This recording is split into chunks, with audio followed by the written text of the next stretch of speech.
be really weird for two E's sitting in front of the camera instead of being behind the camera. So Kilian and Leah, thank you so much for actually agreeing to the podcast with us. We had no choice. And I'm actually really interested because I suppose we come into the studio in Take 9 a lot to record our podcasts and probably don't know everything about you. So look, you're the duo behind Take 9, and do you want to kind of both introduce yourselves? I'll start with Leah first. So my name's Leah Barbour. I'm the creative director here at Take 9 Studio. And yeah, that's me. Is it weird? It is a bit weird, yeah. My name is Kilian Brennan. I'm the managing director here at Take 9. I think a lot of our clients will probably feel that way because obviously we do less of the talking when the clients are in here. Yes. It's their turn to talk. So Yeah. I understand where you're coming from. You're like, I don't really know an awful lot about those people. So Well, it's funny because I suppose we've been coming to you for about a year and a half now. And it's been a brilliant exercise for us in Alpha Wealth in terms of, creating our podcast and building our content.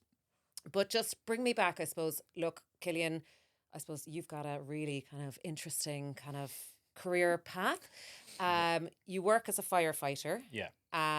So how did the whole production side of things come about? I imagine I probably tripped and fell into it. I think at this point, I'm a full-time firefighter in Cork City and have been for the last 12 years, and that's kind of what brought me to Cork. I got that job back in 2013 and moved from Dublin to Cork to start that. And while I was there, I kind of felt like I was like, do you know what, I do have, it's shift work, so you have a good bit of time off, which is a really, really good thing about that job. But I'm not great at sitting still. So I was like, I need to do something. And I originally actually went back and did a degree at night to kind of fill that void. Well, but I only learned about that earlier. A law degree. my gosh. yeah. So that was something different. That was really good. Obviously there was a lot of work in it. And to this day, I actually haven't. I didn't bring it any further. I finished the degree, and I'm happy with that because I didn't go to college straight after school. So it was. Do you think it was beneficial in terms of 100% really now from running a business? It's been incredibly beneficial, and it's not a case where I'm slapping down on the table being like, I know my legal right. It's not just that. I think I got really good at being able to just fact check things. Even for myself, like knowing about laws, like you don't know every law, you don't know everything, but you can get really good at going into it and diving into it and being a little bit more prepared before you have certain conversations. It also gives you a really good ability to see both sides. So if which I think is great for running a business, because you can't just be, I'm right and that's it. You have to understand that you might not be right sometimes, and you can also, two people can be right as well about the same thing but still have different opinions. So I felt that for having a little bit more of a business mind, that's actually really helped. And when you finished the law degree, was making videos something that had always been kind of in your frame? And I will come to you, Leah, in a second. During that time, I kind of I picked up a camera called a GoPro, and I think I talked to you before about it. I was like, the GoPro used to release these videos every year that were like insanely popular and amazing videos of these snowboarders and like people parachuting and hang gliding and like it. Okay, I think you're a thrill seeker. Yeah, but I was looking at these movies or these videos and being like, this is unbelievable. I want this. So I was like, I'm gonna buy that camera, and then I bought the camera, and I was like, I don't have a motorbike. I don't parachute. I don't snowboard. I was like, what am I supposed to do? So I'll just set up a production company. Yeah, pretty much, yeah. So I started making little videos of myself and my now wife. We're traveling, did little videos of that, and then I started making gym videos, and that's pretty much where it started. This tiny little camera. I was just doing gym videos. I mean, I look at them now and I'm like, but you have to start somewhere. Absolutely. And where did it all start for you, Leah? Good question. I kind of feel like I tripped and fell into it as well. I actually did go to college after secondary school, and I studied computer games development. Oh wow. Okay. Thinking I was one of those people when I was in school, I didn't really know what I wanted to do, but Yeah. I liked video games, so my brain was like, somebody has to I didn't even know there was a make kind of those. a course, which is fantastic. It was Like, quite a new was course. it quite kind of programmy and kind of? Yeah, it was quite a new course at the time, and it was very program coding heavy, Yeah. which would be where I kind of struggled. I thought it would lean into the creative, like So like you, design. I was similar in that I did an MSc in multimedia from a creative side, and it was really, really Yeah, it heavily was kind very of techy yeah. and stuff. So struggled through that. And where did Happened you to do get it? in UL and University of Okay. Limerick. Struggled through it. Got a degree somehow. Every Well so done. often, I have a thought that they're going to come and take it from me, but it's not much use. I haven't really used it since, so they can have it, I guess. But a great experience in UL. And was there much in the term, like in that course, did it kind of delve into kind of videography and kind of? There was one little module of like video editing I remember doing, but other than that, it wasn't much. It did have multimedia in the title of the course as well, but I think that was more of an afterthought. It was Okay. still a very new course, and I think it was like a kind of a Evolving, kind of. glorified computer science course with video games tagged onto the name. But in my college days, I used to make these kind of hype videos for my rugby team and stuff. Yeah. So I'd make these little like montage videos of inspirational speeches, that sort of thing, and that's kind of where the editing started. And I like to say that I put the pro in procrastinate because like instead of doing my assignments and stuff, I would play around with Photoshop. I'd watch YouTube videos and then try and implement those, and I found that really fun Well, you for were my working brain. on the job. Yeah. You were working Not really in the realizing job, on the job. yeah, not really realizing I was kind of teaching myself a skill. I suppose Absolutely. it was just more fun than doing my college work. And then from there, after college, I knew I wanted to move down to Cork. Got a job with a data analytics and digital advertising company. It was a startup. I worked there for like 4 years. Wasn't the best 4 years of work. I don't know if the company's still going. And did it engage that kind of creative side of your brain I at all? think it Because forced me into it a little bit, yeah, because I started doing the like editing and the video stuff as a bit of a side hustle, to try and earn a bit more, but also just instead of like working to live, I wanted to, or whatever the saying is. I'm probably Yeah. saying it the wrong way, No, wrong yeah. way around. Yeah. But I didn't want to just wake up, work, pay bills, and not be happy with the job I was in. So I eventually started doing that as a side hustle, and then got to a point where I was like, nope, I'm out. I'm gonna start jump into this full time. And And after how long ago was that then that you kind of set up on your own? I'm trying to think, when was that big freeze where like 2017, Oh, I think. yeah, 2017. I Or remember 18, that. Yeah, 18, yeah. March 18? 18, yeah. Yeah. And what did you have to buy to set up on your own? Like, how much was the expenditure in terms of kind of saying, okay, I'm going to go out on my own, and what equipment do I actually need? Like, Yeah, I mean, like the cost of equipment is not cheap. I suppose when you're starting off, you try and your best to get the best equipment that you can afford. yeah. And then I've just been adding to it and adding to it and adding to And it did it over mean the kind of years. taking out a loan to try and buy equipment? Or I actually didn't. When I started out, I didn't actually take out a loan. I think I saved up and stuff like that. Like Mhm. I didn't. Yeah, I was kind of avoided getting any kind of loan that I could. Oh my God, As Nick mu- would be as- delighted As, with you. as much as I could now, I had to in the last. I think yeah, my first proper loan I took out was probably about 4 years ago now, to get the two big cameras that we're kind of recording So on the thing now. is, for anybody like that, I suppose is thinking about, oh my God, setting up a business and whatever, it can be done. I mean, and then the duo, I suppose, where did you meet? How did your paths cross? You so Kilian used to have an account with your wife, Yeah. Textbook Travels. Yeah. And I got a message. This is when I was starting to do my photography, was putting stuff up on my social media. You must have come across my account and messaged me. Didn't sign a name. You're like, oh, I need So to find I'm him. looking at the page. I was like, could be this person Kilian, could be this person Dana. It was Don't always me. know. And you were just saying how you liked my work and like would love to do a shoot with me. Yeah. And then I remember we met for a coffee in the bookshelf in town, which was the first Yeah. time we met. So how long ago And was then that then that you kind That's of 6 years, I think now, is it? about that, I I'd suppose. say, yeah. It's. I think that's 5 or 6, definitely. So Yeah. Take Nine was born in So we're Take Nine itself was so the studio here is almost or it will be 3 years old. Sorry, well actually it just turned 2, but we've had the place for nearly 3 years. It took a while to build it. And so when we came together for this, we obviously had been friends for a while, but we had separate production companies. Leah was Penny Productions and I was K Media. And and that I think that's actually when we engaged with the initially Yeah. we hadn't kind of We hadn't formed come the- together yet. No, yeah. So we came together with this to build this studio, and the idea was, yeah, look, we'll run our separate companies out of the studio, but we'll own the studio and we can work together somehow. But that And like, did you kind of explore that somehow any further than we'll work, because there Yeah. are a lot of kind of intricacies kind Yeah. of from. I think we kind of just jumped straight in and was like, look, we'll figure it out. figure And it we out, kind it'll of be said that because we knew, like, in fairness, Cork needed a place like this because there wasn't an awful lot available, and things like we have a cyclorama wall downstairs, which is probably one of our more popular parts of the studio to rent for brand merchandising and stuff like that.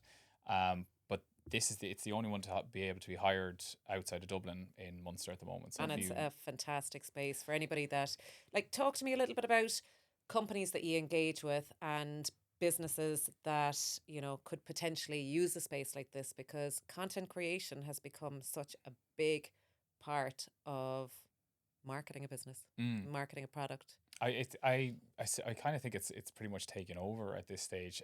It's certainly not the only thing, but it's like obviously word of mouth is still massive especially in places like Ireland, and the smaller places, because obviously people do trust other people. But aside from that, it is almost exclusively marketing and content creation, and getting that brand awareness, basically getting that brand out. So that's kind of what we do, and we obviously scale that to each individual company that comes to us, depending on what their needs are. But the studio down here has been used by so many different people, from beauty manufacturers who are making certain products, to clothing companies, to Jewelry. we've had music videos made in here. We've had the T-Shock in here doing his podcast. He's done. We've done actually quite a lot of different things, and now that you've actually made me think about it, I'm like, geez, there has been quite a lot, even in just the 2 years of being open. So it's a very, very dynamic place that can be pretty much used by any company. And how have you found running a business together? It's Are you still working on it? Yeah, I'll be We have honest. to pretend we like each it other. actually works. It works very well. Yeah. I think. I think we're kind of just perfectly different, Yes. almost at this point. What? Like, yeah, I feel like it just works quite well. Leah is incredibly driven, and as she alluded to there, like, if she doesn't know something in that creative aspect, she's like, I have to know. I have to watch all the videos and I have to test it out immediately. And that just, hence why Dedicated she's, to a cause. yeah, very much so. And you know what? It's funny because I think you need different personalities in a business to make it work. Yeah. 100%. And obviously, so who's the more creative, or kind of, or you're probably both very creative, having come from two different Yeah. kind of, I think we setting up. both, because like since we merged, we had that chat of like setting ourselves roles instead of coming in and both kind of doing the same thing. We wanted to optimize our time as much as possible. When we came in, we knew that this was this person's task, this was this person's task, and it was kind of you that you kind of said for me to be the creative director, to do the video side of things, because I suppose that's where I'm strongest in terms of any other skill. I can't really do anything else, so this is like I kind don't of believe default. that, yeah. Whereas like Kilian is very creative as well, but he's a lot more organized than I am. That's okay. I was having which this is- discussion too, and I think Yeah. it's funny because in our business, like, Nick would be the kind of the spreadsheets man and whatever, and I actually would run a million miles from a spreadsheet. Like, Yeah. I just can't bear them. I, admin is definitely not my kind of forte. I know I have to do Yeah. it, and obviously it's kind of good to be organized. Yeah. Got better at it, I have to say, but it is. I think it's kind of about honing in on the skills that are, you know, and being aware of what you are good at and doing what you're good at, you know, to make it a success. How do you promote yourselves? So yeah, I mean, I suppose we have to kind of we have to drink the Kool-Aid a bit. You know, you have to trust that it does work. And so we have our own like social channels, and we run our own digital ads and stuff. So we try and be a little bit creative with it. Now again, and I've seen it, and it's really good. Yeah, actually. oh, thank you very much. Yeah, so we have this like little series that we've called Counterproductive, and it's basically just myself and Leah. Now this is the funny, like we actually scripted and everything. We kind of enjoy it because it's like, it's that little bit of freedom. Obviously, you work with clients, and we really enjoy that part of it, and figuring out what a client needs and how the perfect video will help them. And do you give direction in that regard, by the way? You know, like, do you 100%, kind of yeah. offer businesses kind of directive or direction in terms of videos and Yeah. scripts and Yeah, because 100%, yeah. it's really daunting getting in front of a camera. I mean, I think I'm a little bit used to it now at this stage, and Yeah, you know, I absolutely. probably did a little bit in my previous role, but having a camera in front of you kind of is, and being able to kind of just behave Yeah. normally and in a Yeah, relaxed yeah, manner. you can, yeah, You because know- there is that fright, obviously, when and especially like even now we're looking, there's 3 cameras around us. Like it's not the most relaxing thing, but it is good. We kind of tend to be, especially when we come to clients, we're the expert in what we do, but you're the expert in what you do, and we have to meet somewhere in the middle, because I'm not a financial advisor, and if you see my accounts, I'm definitely not. But no, but like I don't know how financial advising or like works, the intricacies of it, and what your client. So I need to find out first what your client is, what they look like, who they are, and what they'll want from you. And then from us, then it's about turning around and be like, right, this is how we think you should sell that. But we always would include the client's feedback, because we need them to say, like, look, I appreciate that you think you know your cameras, but like, I know my client will hate that, and how are they going to? So it's a back and forth process of figuring out what will work, because we could say something would work, but it won't at all. And normally the client will say, I think this will work, and we'll be like, oh, we've seen that been done, and it does not work at all. So, you know, there's no point. And there has to be anyone honest wasting feedback time. as well, I suppose, as well. You know, in terms of, it's funny, I think at the event we had where Pat Lucy was talking about, you know, and I don't mean to say it, the ugly baby. Oh, You know, yeah. I was like, oh my God, oh, ugly baby, what's that? It's like, you know, okay, giving honest feedback. Yeah. Yeah. And sometimes it can be a hard thing, but I suppose it's as a client, it's being able to kind of request that feedback as well. Yeah. And sometimes with social media, and you may have seen this, like certain things go viral and you're like, what just happened there? Or why did that actually happen? Yeah. You know, are there different kind of metrics for some things performing more than others, or It's have you figured out the social media kind of analytics in terms of our algorithm? I think it's yeah, as you know, it's just it's constantly changing. constant. Yeah, it's Yeah. constant learning. It's just adapting and constantly changing and just, as you keep saying, throwing out stuff at the wall and seeing what sticks. Yeah. Kind of a lot of the time. You have general kind of, I suppose, templates that you might work around, but generally it's just trying to make yourself stand out amongst a sea of content that we consume every day. So it is just being flexible, adapting. It's, as Kilian said, it's a collaboration between us and the client. Sometimes you have clients that come to you with a general idea and have nothing else beyond that. Some people have a very good idea of what they want and have all the prep done, which is incredibly helpful for us because we're able to paint a clearer picture. But at the end of the day, it's still a very much a collaborative process between us and the client, and we want the client to have their touch on it as well. So it's just for us to bring them along and show them and give them our thoughts on what we think will work and what won't, sort of thing, to try and advise them. And for people that are maybe kind of creating home content, when I mean home, I mean even, you know, they're in a business capacity, but they're creating it either in their business or at home. And we were doing that initially, and look, we kind of got to a stage where we felt it just wasn't working for us anymore. Like what advice would you give to people in that regard, like in terms of progressing maybe onto the next stage Yeah. with you? I think, to be honest, I think it depends a lot of the time sometimes on budget. So if you can only afford to use your phone and at home or in your business, do it. Just do it. Like consistency is everything in this kind of algorithm world at the moment. It kind of rewards consistency. If you are thinking of upscaling, obviously we're here and we can work with almost any budget. We do have that experience. And as Leah was saying, like it is kind of like we can get anyone to watch your video. It's called a hook. You have about 2 seconds in the start of your video to for people to watch it. But the other side of the hook has to mean something to them as well. So it is about understanding that business. I think what would really help is somebody, if they understand exactly what their business is, what client they're looking for. That helps us then in order to know what kind of video we need to make. And also there are like we offer as well digital marketing as well, which is a lot more targeted marketing, which is very helpful these days as well, because at the end of the day, there's no point in, let's say, like somebody who's not looking for a financial advisor, there's no point in them seeing your videos. Totally, It might look good, the metrics look good, and you're like, oh great, that video did really well. But how many of those people are actually going to be able to convert it into actual return on revenue for you guys? You know, that's what's more important, I suppose, for a business at the end of the day, not just the views. The views are nice, but they don't bring money back in. 100%. I mean, it has to make sense and essentially bring in the business. Yeah. You know, and I suppose that brings me back to, I worked in sales all my life. You know, call to actions in videos, how important are they?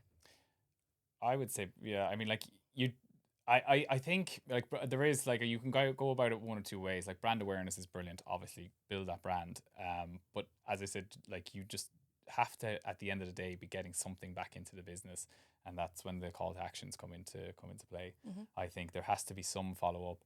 You know, like you need to get them in the door because I think what we kind of base ourselves on is that we'll get the people to your front door. Then it's up to you to kind of bring them in and keep them there. You know, so that's kind of I suppose that's kind of pretty much what we're doing.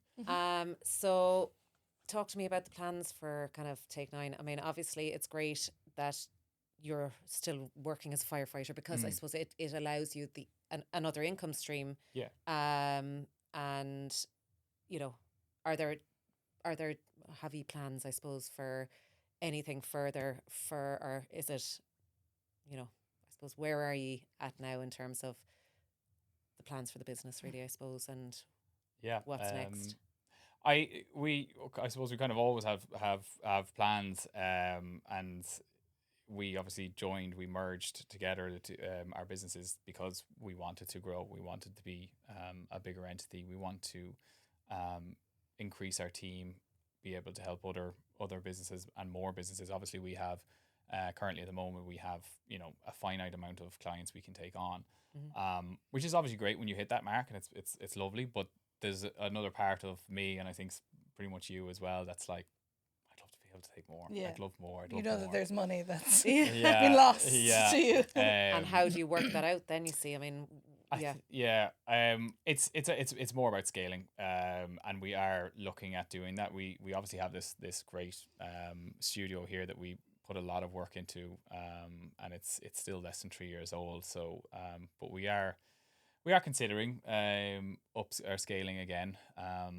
It would take a lot of work though. But I think scaling a business can be like, I've spoken on many of the podcasts and actually both online and offline about kind of this whole scaling thing, because I mean we're doing it ourselves in the business, and it's hard. It's hard, and it takes a lot of work, and it has to make sense. And then again, it's kind of the whole staffing kind of, because you have to have people that you can trust to bring on the journey with you, because you know, without people you don't have. So yeah, it's great to have a vision, I think, though, and a name and you're doing an incredible job. So you know, thank you, I suppose, for everything that you've done for us so far, and we're really looking forward to kind of continuing on that journey with you. But for anyone that is looking to engage with you in a professional capacity, what's the best way to kind of get in touch? You guys can get in touch with us at Take 9 Studio on Instagram, or email us at hello@take9.ie or Kilian@take9.ie. He's more important, so he gets he gets a named email. I just have to do more emails. I'm just That's there. the only Yeah. thing that's I'm the just only there in the reason. background. Well, how did it feel kind of sitting in front of the camera than behind the camera? It wasn't Enjoyed too it. bad. Yeah, I enjoyed it, we yeah. love chatting. Yeah. Thanks, Yeah. guys. Probably a little too much. Yeah. No, thank you very much. We really appreciate it. Yeah, it's being been good included, chatting yeah. to you and getting to know you even more. So, Yeah. appreciate Thank it. you.